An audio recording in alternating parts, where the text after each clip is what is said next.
Is it? Well, give me like a rundown, dude. Of the cheese, of my cheese experience, my cottage cheese experience. All right, let me get another mouthful. It reminds me of like Baby Bell, Okay, yeah, I could see that. which delicious, by the way. Like, what's the liquidy bit? Like, I get what the curds are, but what's the rest?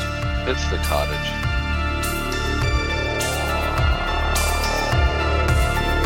3, 2, 1. Dark Lord.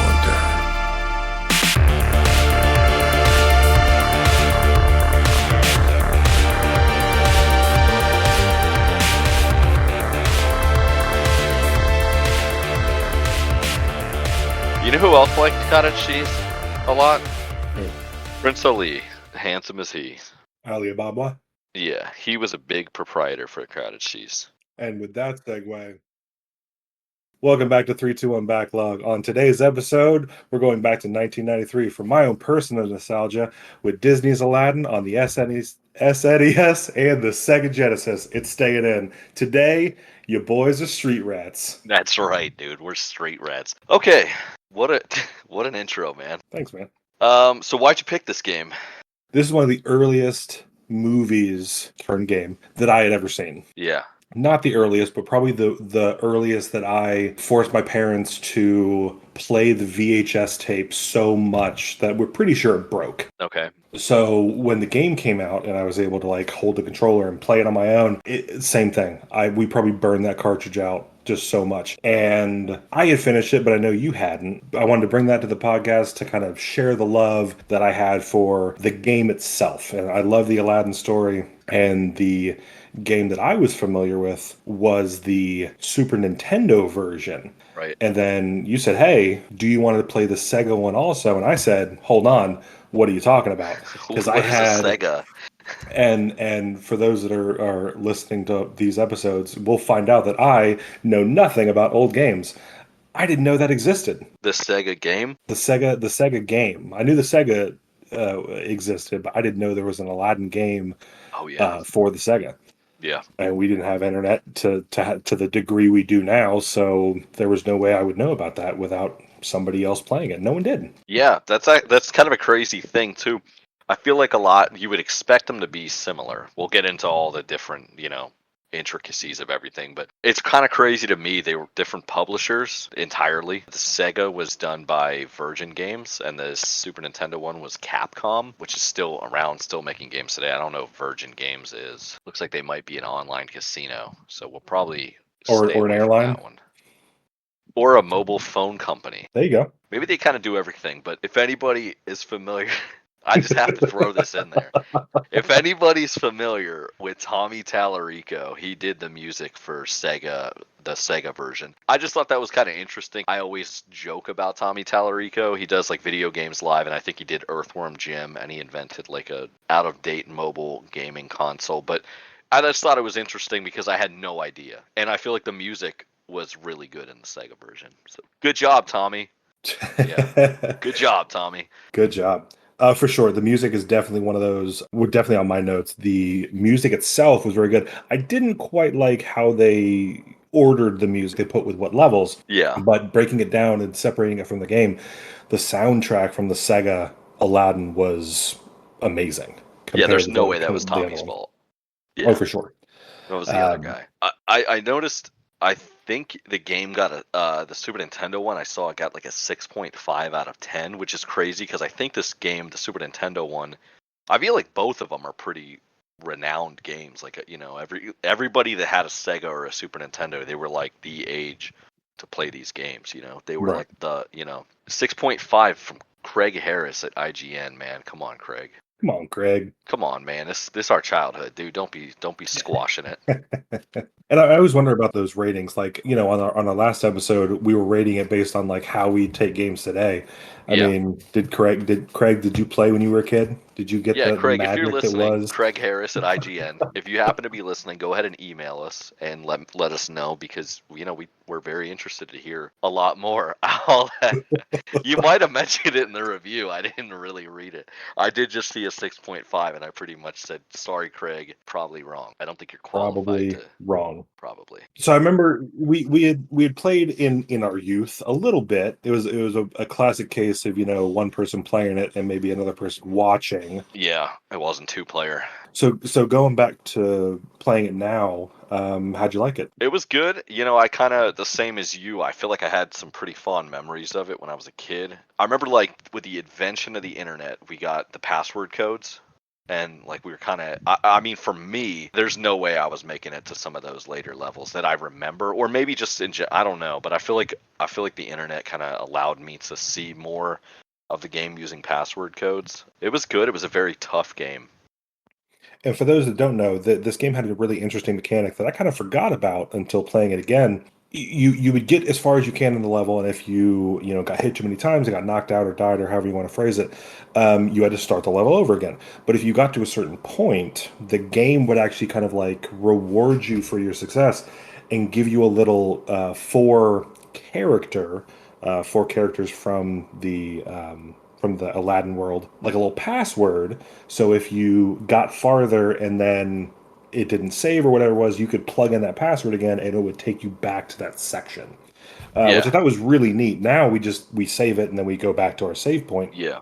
But this, you could actually go and if you were given by your friend, like, hey, the password for the last level is, da da da da. Oh, you could go put that in and you could play it yourself and not have to go through all of it. So it was an interesting thing, but the game itself actually rewarded you for that, for getting to a certain point. You probably had a notepad with something scribbled on it. Yes, I did. You probably spelled Aladdin wrong. Oh, for sure. I even going through these notes, I alternate if it gets two L's or two D's. Yeah. Oh, is it Aladdin? Aladdin. Aladdin. Speaking of the password thing, it wasn't in the Sega one, which is interesting because I feel like they both would have benefited from it, but I don't remember seeing a password one on the Sega. Yeah, I guess that was cool though, because like if you were better at the game than I was, you could give me the password and make me feel like I could still see the end of the game or whatever, Right. I think there were some negatives to using the passwords though. Like I feel like you could acquire like 99 apples or what, acquire a higher number of the consumable apples that you throw. They're the ranged attack of the game. Mm-hmm. I think if you type in the password, there's no way for the game to know you had 60 to 70 apples saved up for the later levels. So I feel like you're definitely at a disadvantage. You being better at the game is an advantage for the player. So that's kind of the trade-off, right? Do you want to skip ahead or do you want to play through and gather those resources, or skip ahead and you don't get them, which can kind just of be like real life. Yeah, exactly.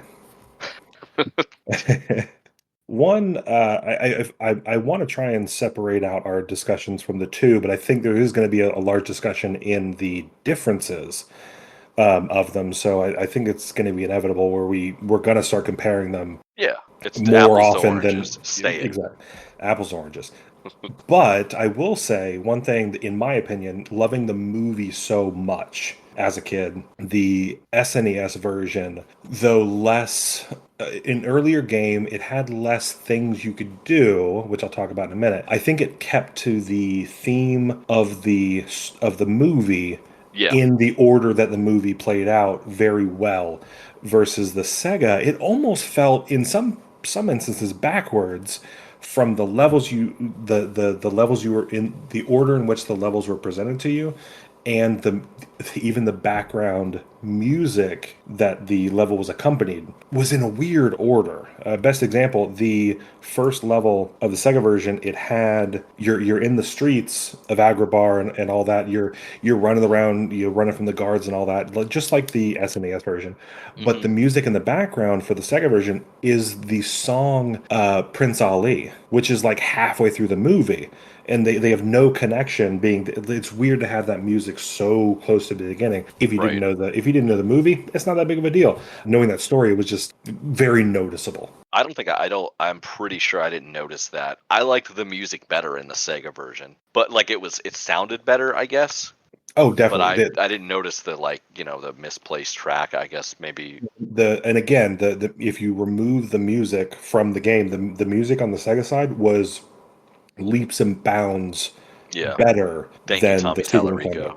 Thank you, Tommy. It was just weird placement. But I do think if you want a playing experience that more correctly mirrors, mostly resembles or mirrors how the movie played out, the Super Nintendo version is almost to the T. Yeah. Like I was playing it through, and in the back of my head, I'm kind of like replaying the movie in my head as I played through it. And you could go from start to finish. It lines up almost perfectly. Yeah. There was It's amazing to me. kind of to piggyback off of that. We took notes. We always take notes on these games to anybody listening, so that's kind of just, it makes sense to do that. The game it felt more like the movie, and I want to expand on that. It's not just chronological events that occur. The game just kind of, in the Super Nintendo version, I feel like you run and it's like faster paced, especially in the beginning. You're kind of just going really quickly and you're jumping around and like you can kind of just avoid things and escape. And that's kind of the way he did in the movie. He's just kind of, avoiding things, singing about being a street rat. Mm-hmm. And it just felt kind of like that, like almost like the game played in sync with the music, I guess.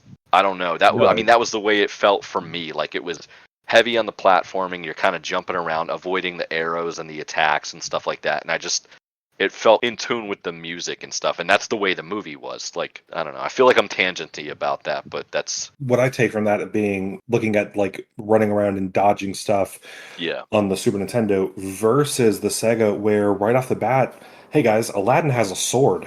A scimitar. Yeah, Aladdin murdered somebody. Yeah, like so you're going from the Super Nintendo, which in my opinion, much closer to the movie. Right. Not violent from the main character's standpoint. Aladdin's not swinging swords at people.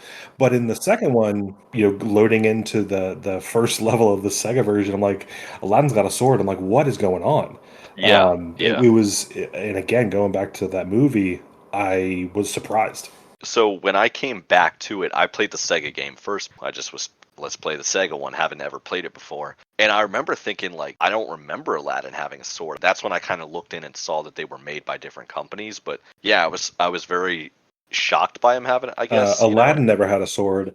Abu did in the movie when he pulled one out of the guy's throat and like yeah, so they had I thought you were like referring to a murder occurring. No, I mean, let's be honest. It was like a sword swallower. It was a sword swallower. He pulled the sword swallowers out and then started swinging at the guards. All the guards got scared. It's like, he's got a sword.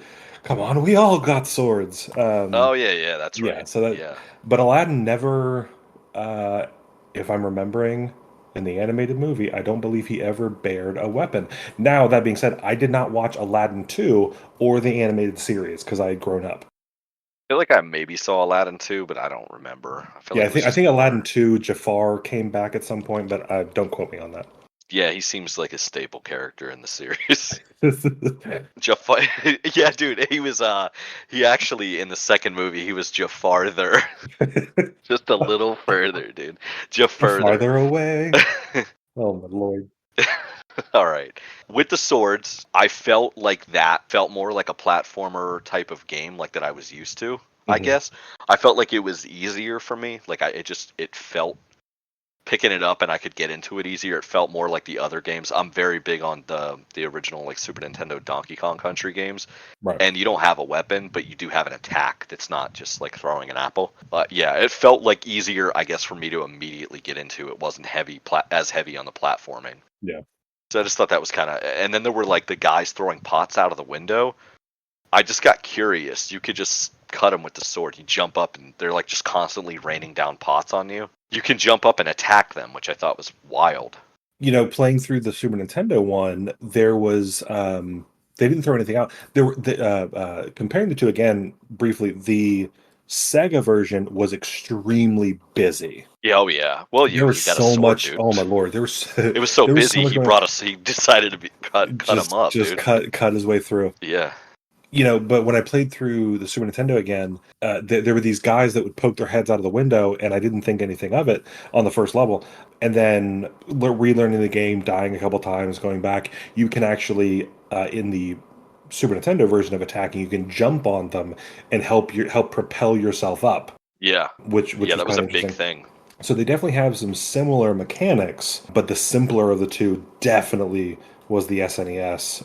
Sega had so much going on in comparison. I mean, just alone, when you're climbing up stuff, you can still like throw your apples and things on the Sega version, whereas on the SNES, if you're not Dude, standing firm or happen to be jumping, and not like in the middle of your jump or in the middle of your land, you can throw stuff. But other than that, you're kind of out of luck. would you say that Sega does what Nintendo don't?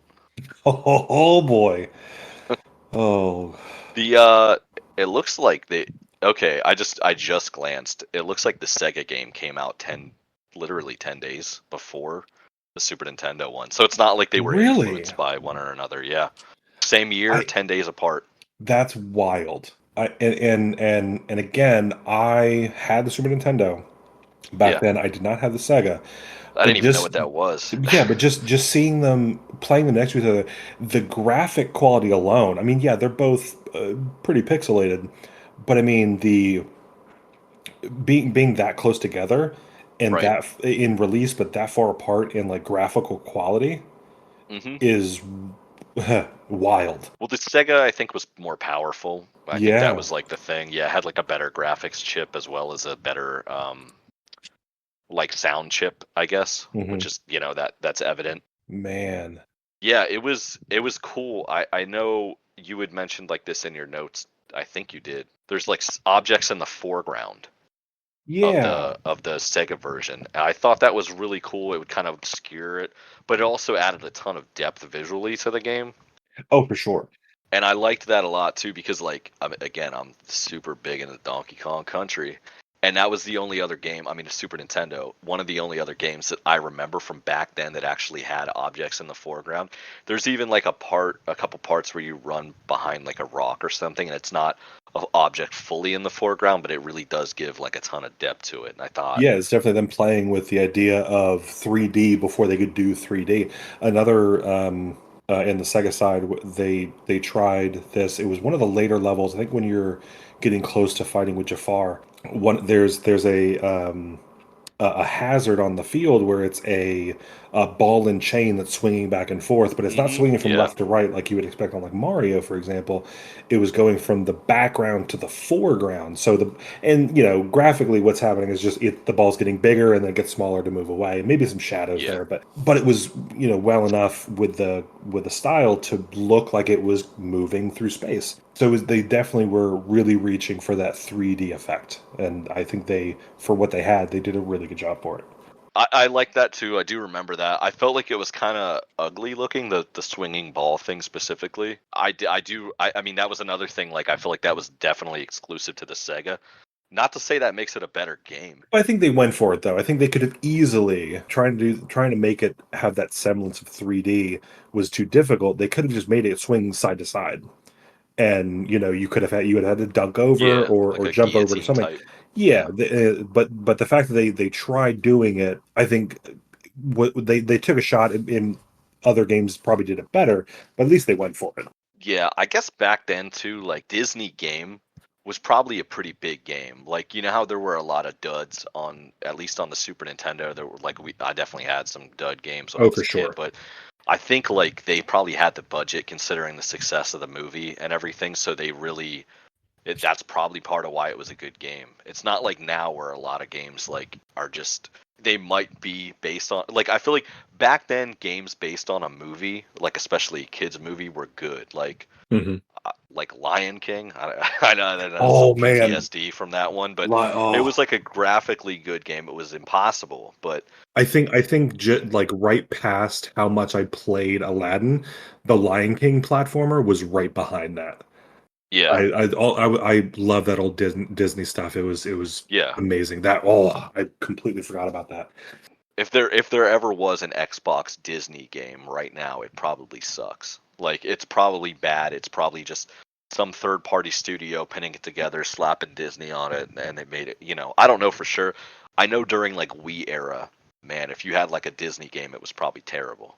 I think I think my take on that kind of backing out from the fact that it's Disney and what you're getting Yeah, for the money you pay, kind of what we talked about with the Wind Waker episode. It was to a certain degree it was marketed for kids. My yeah, son, 7 years old, he has a Paw Patrol game. It's a platformer, but it's for the Xbox One.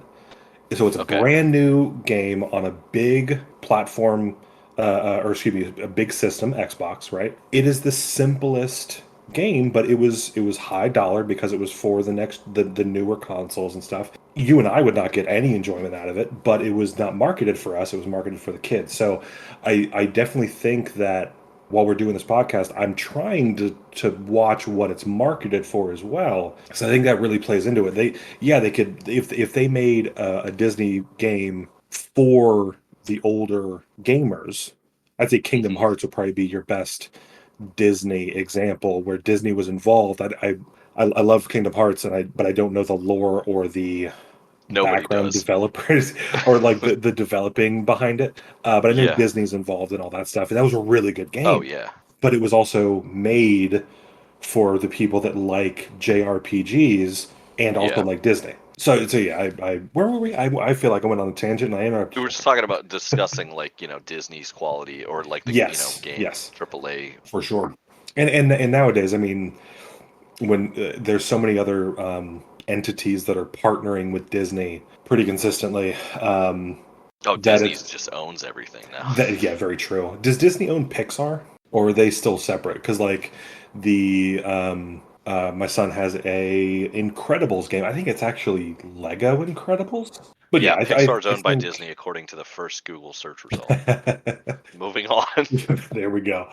So yeah, and I mean, but yeah, I think we'll definitely be able to speak more on it as we get more of these games. Just looking at our backlog, do we have any other Disney things coming through other than Kingdom Hearts? Because that's I on know I did mine. see, yeah, Kingdom Hearts is on the list. There might be some more in there that maybe we don't realize are Disney. Well, actually, because I'm pretty sure this came out after Disney bought them, Star Wars Fallen Order's on mine, and I'm pretty Yeah, sure Star that Wars is, came out yeah, after that's they true. acquired it. Yeah, I So think that did would Disney do Grand technically. Theft Auto 5, I think? Oh, can somebody find a mod or make a mod of like Mickey pulling out hookers from the Cadillac or something? I think we just lost our Disney sponsorship. Sorry, guys. Oh, Sorry, Disney. oh man. All right, I guess we should get back on topic a little bit. So their level design, um, seamless segues. Perfect. For me, now I've said everything I need to say about for me. Nope, I'm not going to say that yet. On the Sega side, the level design I think came down and just mediocre in my eyes Okay. because of the music. And the because the music was so heavily themed. I mean, I kind of how I was playing through the first one and having the movie go in the background in my head when I'm playing the Super Nintendo Right. version. On the Sega version, I'm mouthing the words to the song while I'm playing the Sega. That's how close Tommy made it to the movie's music, right? Yeah. But because it was so close and so well done, when it's in the totally wrong spot within the story, it would again for me it threw me off. It detracted it. Okay. So Yeah, yeah, so kind like of pulled. if Okay. I think I would have enjoyed the levels better if it was just generic music or if it was silent. Dude, silent would be rough. Maybe not Give us silent. something. Yeah. But I think if it was a little more generic, the level Yeah. design for me would have maybe gone a bit more because they were good levels. But as a full playing experience, the music was a big part of that atmosphere and that experience of the game that it had a disconnect. Well, I think that's also, I mean, the music is integral to the movies and also your childhood memories. Like you probably know all the words even though you don't listen to them daily. Blah, It's just blah. it's a, yeah, man. And we just lost like half our listeners. We just the deaf ones are still listening. Oh, Did you Well, okay, so the genie, that's obviously kind of what we're like. I'm gonna segue super well here. The genie level, I don't remember the genie putting you inside of a lamp and trying to kill you in the movie though. But that was the Super Nintendo one, and you said that they generally did a better job. Super Nintendo.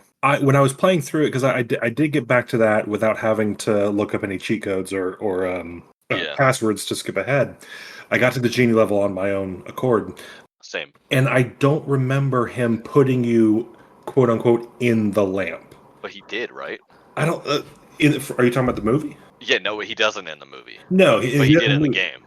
game. See, I didn't. either I missed a screen because I have kids and they come in and they pull my attention. I didn't register that. I registered it from the movie where you're still in the Cave of Wonders, but he's like introducing himself, and which is very theatrical and over the top, very colorful. So when I was playing the Right. game, and again, unless I missed a screen, which I very well could have. I was seeing it as the game's representation of that very Robin Williams, rest in peace, heavy scene from the movie where he's kind of like introducing himself as the genie. Right. I think he Was there did put a them in the screen where lamp. he? Okay. Yeah, I'm trying to like very quickly, discreetly like investigate that. Declares Aladdin as his next master first. Okay, I don't know. I'm reading the whole. Yeah, but first he invites Aladdin into the lamp. I don't remember Oh that. wow. Yeah, But it may have been like the text that comes across the screen on the yeah. beginning of the levels. It could have been something like that. So yeah, you go. He does. He puts you in his lamp. I thought that was pretty strange, but that was my I couldn't even beat it when I tried playing it as an adult. I had to level codes past it. It was Mhm. just too. I That was liked it so much. Yeah, that was probably one of the not the most, but one of the busiest.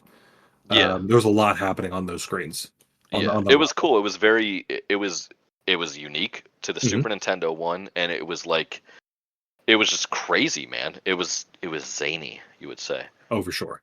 I liked it. I really like how specifically remember a part where the genie appears and he's like creating clouds and rings on balloons Yep. and cards for you to like jump on. They function like a trampoline. Mhm. And I jumped and I fell and I died and the genie just like drops his arms and his jaw drops too and he's like super shot like yeah you killed me dude like you would what did you think was gonna happen? You, Oh my but he just lord. looks so distraught, like, oh no, now I just thought, dude, you ain't never had a friend like him, like that's I'm looking at that picture right now, and it's yeah, perfect. that was very hard to capture too, because I had to like know I was gonna die and like have my phone like camera ready to quickly take a picture of the screen like when it popped up, but yeah, I just wanted you to. Maybe when this comes out, we'll post that picture somewhere. So for Yeah, context. it'll be the the thumbnail image. Oh man. Oh yeah, another cool. I want to say this. I don't remember this as a kid in the Super Nintendo version. There's the sheet you can get and use it like a slow fall Yeah. parachute. I Dude, I come on. yeah. Did you know that was?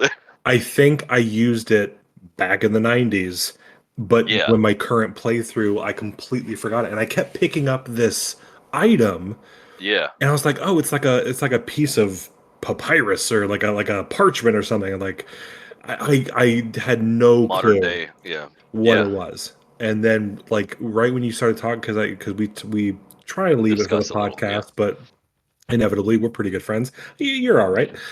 We'll talk about stuff, yeah, and you're like, hey, do you remember the sheet? And like right as you started talking about it, I started remembering that like yeah. hovering slow fall mechanic they had, And but I completely forgot this time. It's crazy that you can just completely miss it. And I think I don't recall seeing it anywhere other than like the very first level. It seems integral to playing this game successfully. Maybe Oh, there's for a sure. challenge run you can do, the no sheet challenge run. I mean, I think you keep it through the whole game, and I feel like you need to have it. I mean, especially the genie level.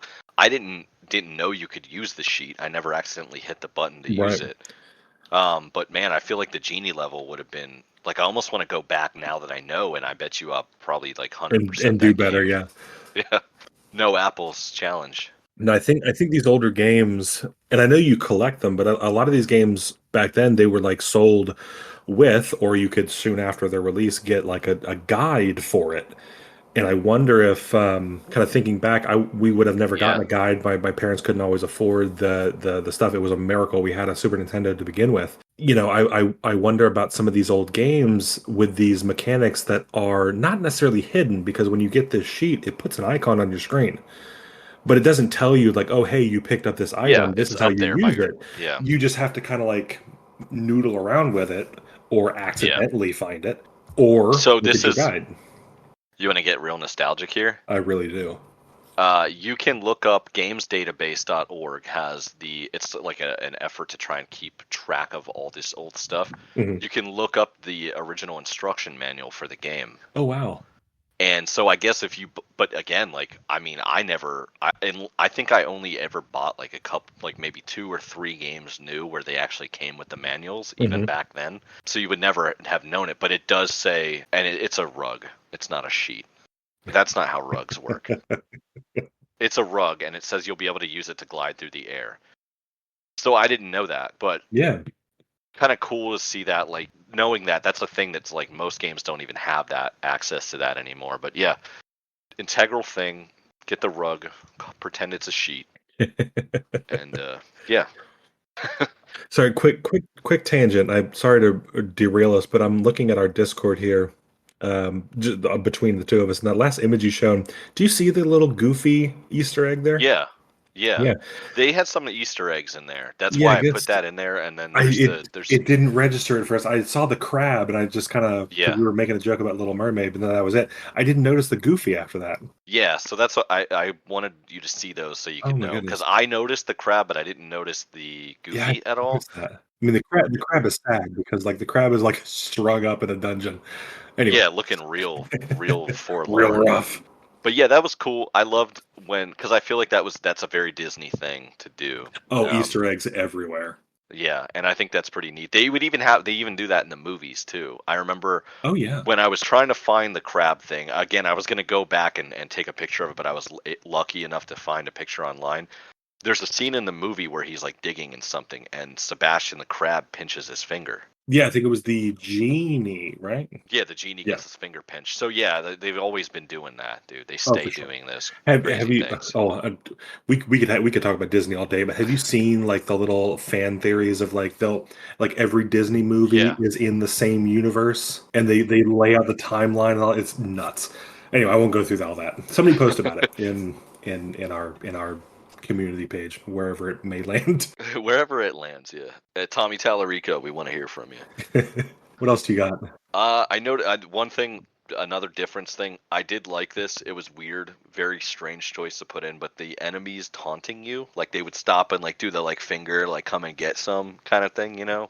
I Yeah, just thought that yeah. was a very odd thing. I saw that in the Sega game. Meanwhile, in the Super Nintendo one, they're just shooting arrows, throwing pots at you. You know, they're focused on the murder, but I guess, Yeah, yeah, I mean, even as we've been talking about this for the last hour or so, I'm still surprised that they came out so close together because they seem yeah, like they are years apart in like not necessarily quality, but just what the games could do. Which I guess that can kind of segue. I might have touched on it a little bit, but like the Sega definitely had more mechanical options. I can't remember if I it already had more talked about buttons, dude. definitely more buttons, but just Did it? you Maybe it could did, yeah. do more, you know. Well, it's Sega. It does what Nintendo don't. Sorry, I'll stop. It's No, true no. though. The last little bit I have on my note, as far as the gameplay on the Sega side, the final spoilers for everybody. Jafar is the final boss. Jafar was the bad guy. I hate to break it to you, but he was the villain, right? And of course, in the game, you're going to have the final boss be the villain of the world, right? So Right. in the Super Nintendo, following the movie, you get to Jafar, you fight him as Jafar. He then becomes a snake. You get to fight him as this big old slithery snake. Does the quality of the visuals look god awful? Absolutely. But through the lens of a 6, 7-year-old boy, it was the greatest thing I'd ever seen. And I remember having a sense of like child panic. Like I need to beat this, right? This is the bad Oh guy. yeah. I'm in it. I'm living the story. Yeah. And playing it again now, it looked horrible, but it was a great fight. You've got this. Yeah, it was a good use of the hardware for sure. Oh yeah, this big There was some snake. You're on slowdown a too on yeah. mine when I played it. It would like the snake would strike and you could see like the frame rate taking a big Oh hit. yeah, it was definitely Yeah. definitely bad. But mechanically, like how the fight played out was very nice and very to the movie's core of what it was, right? I thought it was great. Like, oh my god, a 2023 remake of Aladdin platform, Dude, that's actually. unbelievable how amazing that could be. It's funny that you mentioned that because I did look just for the sake of trying to discuss it. I don't think there's been other like specifically like Aladdin games since then, which is wild to me. I mean, they had a couple years ago the live action come out. If I think it did pretty But well, but games, yeah. yeah, yeah. Like not there was no Aladdin HD. There was like a Switch Disney game re-release. Didn't look into it at all, but I saw it had like a 3.5 or something like that out of 10 or out of 3.5 out of 5, I guess, rating. But probably just bad ports like usual. Right.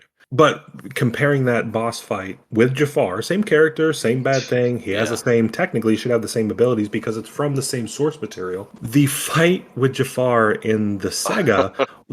was goofy. It was What was so it? Yeah. disappointing.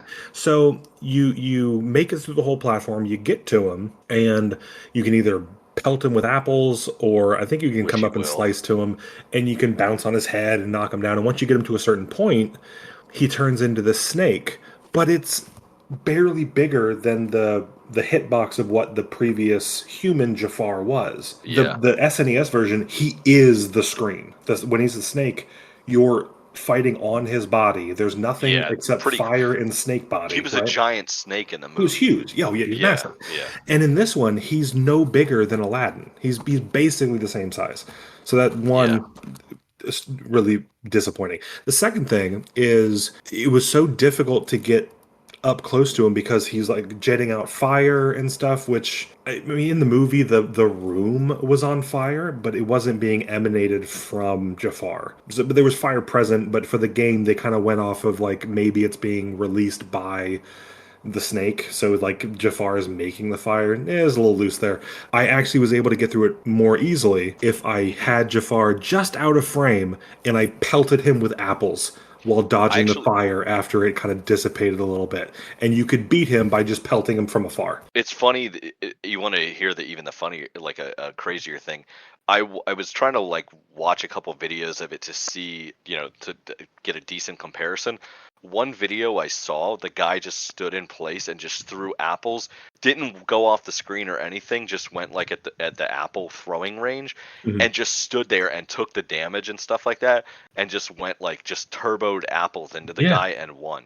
Like Yeah, from it's full health and like barely survived it, but like I mean, what a disappointing fight. yeah, it's I Yeah. mean, I had some issues with it, but I mean it's still a good platforming game all in all. I mean, you take the Oh, movie out it's of it, yeah. it's fine. And you I play think through it all was that, you good. spend Yeah. hours playing this, and then you get this final boss that is a joke.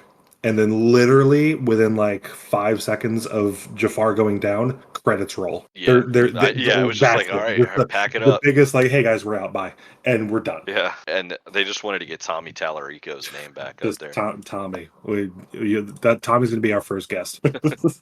Still waiting to hear back from him. Yep. Okay, so if you had anything else you wanted to say about your actual gameplay experience like that, or I can safely say the SNES version it never really was on my backlog because I did finish it. The Sega one, I was able to play it, so that's now off.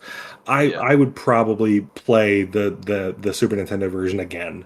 And Okay. it was great. I loved it. Sega, it's fine as is, but with the history of the movie behind it, I think it was a lesser game coming at it from like the source material. It's a good game Yeah. by itself, but with the source material, it was a little less for me. Do you remember your favorite level when you were a kid? Like the one that really stood out? Probably the one I played the most. Probably the first level. Oh yeah, definitely the first level the most. I did like the genie level. Yeah. Not realizing it was in the lamp, but I think because I don't know about everybody else. I think my favorite character from that movie was the genie. I mean that was the movie, right? That was like a huge. Yeah. He was integral to the story. Who's voicing him made it all the same. I loved Robin Williams anything he was in, and at the time, as a kid, not knowing really who that was, he was just so energetic, and he made that character what it was. So I really enjoyed that level because it kind of reminded me of that pure chaos that was the genie in such a good way. So I really liked that level. And I did like, as a sub character, the because he was a character, it was a character, was the carpet. I did like when you were on the carpet trying to leave the Cave of Wonders, Oh, even that though I was was notoriously ridiculous. bad at the level. I did I think like that it, was but I was really bad insanely at it. tough, man. Yeah, it Yeah. was. It was. I don't think they had ironed out really like how like the hit boxes of everything, because like the animation would go to a certain point, but that's not where the effect would occur. Yeah. So like you could be Yeah. touching the lava and you'd be fine, but But then you hit that stalactite. yeah, oof. So I Yeah. think the genie level is probably my favorite one. I think I played it probably the most, aside from the first, probably the first level I played the most. But I think the one I enjoyed the most was the genie level. Yeah.